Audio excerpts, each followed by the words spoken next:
All right, guys, welcome back to the channel. Today we are looking at the 2026 re-release of the Enterprise E, the 1701E, as first seen in Star Trek First Contact. And this is a gorgeous ship. I love the Enterprise E, designed by John Eves. It is just a wonderful evolution of the Enterprise design. Now, the reason I have the kit that I've just received and a complete model is because this is a re-release. This model has been put out a handful of times. Now, the big change right now is this kit has been molded in translucent white and the clear parts are molded in color. So we're going to take a look at that. But all in all, it is the classic Enterprise E. I've built the Enterprise E several times, and in fact, I've built it on this channel before. So I have a handful of videos where I built the one you're looking at right now. I lit it, I decaled it, I used some Aztec decals I bought online. Now, the thing about this one is I had to use a tiny drill to drill out every single one of these windows that are lit, and that is quite a bit of work. So you see all those windows down the hull, all of those had to be done with a little pin vise on the hull here. Once again, a little pin vise to drill out all those windows. And I am honestly excited to build the Enterprise E again, and very excited I will not have to drill out all of those windows because it's done in translucent white. Now, if you've watched my videos on the Voyager, the Enterprise C, the USS Cerritos, and the Enterprise D, you'll know how that translucent white plastic works. You light it from within, you light block it either on the inside and outside, or like I did on the Enterprise D, just on the outside. You light it on the inside, paint it black, and then where you want the light to shine through, you scrape away the paint. So that is a wonderful change on this model. Let's take a look here. We've got some wonderful box art here of a completed model. This is how you know it's the 2026 release, injected in translucent plastic for lighting. Call out that's from First Contact. "58 pieces, 19 inches long. And this one includes clear red, blue, and orange parts. We'll take a look at that in just a moment. And I really like this paint scheme that's kind of done across. I might try and emulate this. If you look at the model I've built on the channel before, you see I've got that Aztec decaling with all of these little cutouts, but it was done with decals. You know, it's not quite as fun sometimes to decal a model as it is to paint it. What's on the box art isn't really masking with those tiny little cutouts or decaling. You can see that it's kind of a large shape here where they've done some layering with an airbrush to kind of create the illusion of different panels without doing all of those tiny little Aztec masks. So I might try and emulate this paint scheme on the models I build it. What they've done here is just a lot of nice shading. So you kind of mask off this wide curve here, and then you could use something like an index card to just do a little bit of shading and airbrushing down that side. I like this effect. I think it might be a good way to do detail without having to decal it. And I think this is something I'm going to try. There is our decal sheet, but let's just get into this. Let's look at the model. So the plastic in this model is going to be the same plastic that has always been in the model. The molding is exactly the same. You know what, actually? On the previous releases, this insignia stand had the title of the movie. So it said First Contact on the stand, or it said Nemesis on the stand. So that's the only change. But you still have the Federation Delta, the Starfleet Delta, I guess, insignia base. Oh, here is our first change. So you will not have to tint the plastic. It's clear parts. 3 different sprues of clear parts.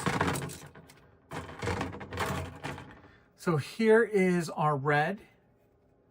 And I guess it was easier for them just to mold this 3 times rather than try and cut different parts off to do different pieces in different colors. So you get the entire sprue in red. You'll use the warp nacelle fronts off this red sprue.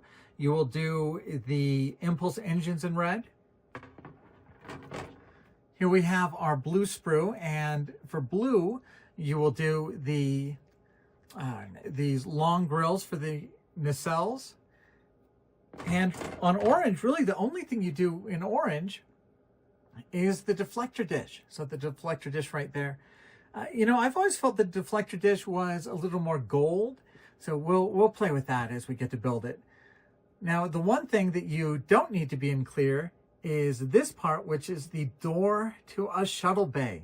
And we'll talk about that in just a moment. But 3 different sprues of clear parts in red, blue, and orange, just to help make that lighting a little bit easier. Here's a look at the saucer. Once again, it's the same molding the kit has always used. So you can see the windows right there. It's going to be a pleasure to light this without having to carve all those windows out. I think it's going to be very nice, very easy. And take away a little of the tediousness so you can focus on kind of what's fun on this model kit. Looks like mine has a few scuffs over on this side, but that is not a very big deal at all. I've always liked the molding. In a few minutes, I'll talk about the problems this mold has as far as accuracy. There is the bottom of our saucer, the 2 halves that make up the engineering hull. Here's our parts tree with our warp nacelle pylons and the warp nacelles themselves. I like the size of this model. 19 inches is a very nice size for a display. All right, let's actually start looking at the model, because I do have some things to say about it. Now, even though this kit is done in translucent white, you still have a lot of modifications that you have to do to get it to light up. First among those is you have to cut this plastic. If you have LEDs shining up, you need them to be able to shine up onto that blue grill. So you have to kind of cut this part out so that you don't have that solid surface there. The next thing you have to do is you're going to have to carve some channels inside the pylons. Now, what's very nice is the pylons do come in 2 halves, so you can carve out a trench on these 2 parts, and then you sandwich your wires between them. Really helps hide them away pretty well. So carving trenches, still having to cut out some of the parts here on the pylons. You will still have work you have to do to light it, but you can do it. One thing that I'm a little disappointed in, I wish they had switched to one of Round 2's dome bases, particularly one of the ones with a hollow rod for lighting. On the stand here, you do get a metal rod, but it is, they didn't always have a metal rod. Sometimes they had kind of a curved plastic piece. You get a metal rod here, but it is solid. It is not hollow for you to run wires. So you'll have to kind of come up with a solution for that if you want it to be lit. All right, let's go back to my completed model, because as I've said, the plastic is exactly the same. And let's talk about it. You know what? First thing, slight confession. When I built this about 5 years ago, the soldering iron got a little close to the plastic here and melted a hole through. So I've tried to build that back up with some epoxy putty when I built it. But if you see this kind of weird warping part here, that is my fault. That's not a problem with the kit. And I think it's been hidden pretty well over the years on display. All right, I love the Enterprise E. I cannot stress that enough. This is a gorgeous ship, and I'm pretty darn happy with how this model built up. But it is not entirely accurate to the Enterprise E as seen on screen. The first inaccuracy is that these pylons are coming up straight at an angle right from the hull. The way it actually is in the movie is it comes out in a straight line from the side of the ship to about here, and then it curves up. So instead of it just being a sharp angle on both sides, it comes out And then right here where this decal kind of ends, that is flat to there. Then it starts going up. That's something a lot of people won't notice. So I don't feel there's any problem using the kit parts there. Now, what a lot of people will notice is on this trench, on the model kit, it is curved. In the movie, there is an entire scene on this deflector dish where you can see it is squared off. This should be a flat surface, not a round surface. So this is inaccurate right here. And that drives a lot of people batty because you had a big set piece where you had the actors walking around this deflector dish. And that one sticks out quite a bit for a lot of people. There is a missing bank of windows. So over here on the starboard side, you can see a set of windows here between these lifeboats.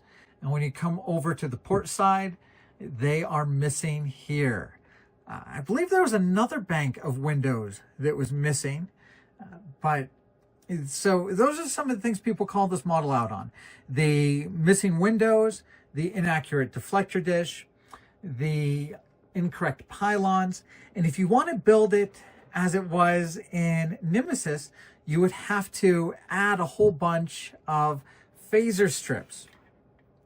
The other change for Nemesis is right here where it kind of stair steps down. So it's angle here, then angles out. It's more elegant. It just has kind of a curve right here to kind of almost a cowl here to go down to this way. Now, when this was in the design stages, somewhere along the way, this was not a shuttle bay, it was an impulse engine. That's why this is in a clear piece, because nobody was quite sure what it would be. On the Playmates toy, this is a lit clear piece as if it was an engine. We know it's a shuttle bay, so it shouldn't be done in clear, but it is. The impulse engines are right here. But I really do like this model. It has a big place in my heart. It's probably the Star Trek model I've built the most, and I very much enjoy it. So I know the pratfalls of this kit. I know the inaccuracies, and I still really, really like it. See all those windows I've had to cut out many times over the years using a little pin vise.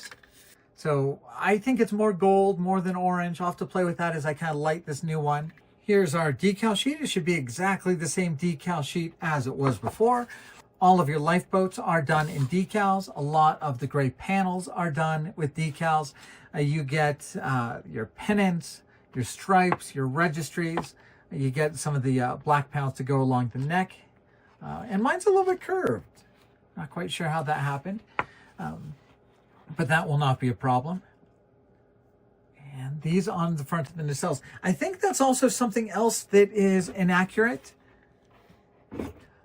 In the model, there is a channel here. I believe it should just be flush. If anything, these black parts should be raised on the outside of these pylons. It should not be a recessed channel. Once again, that's probably not something a lot of people notice. Man, I like the Enterprise E. I can't say that enough.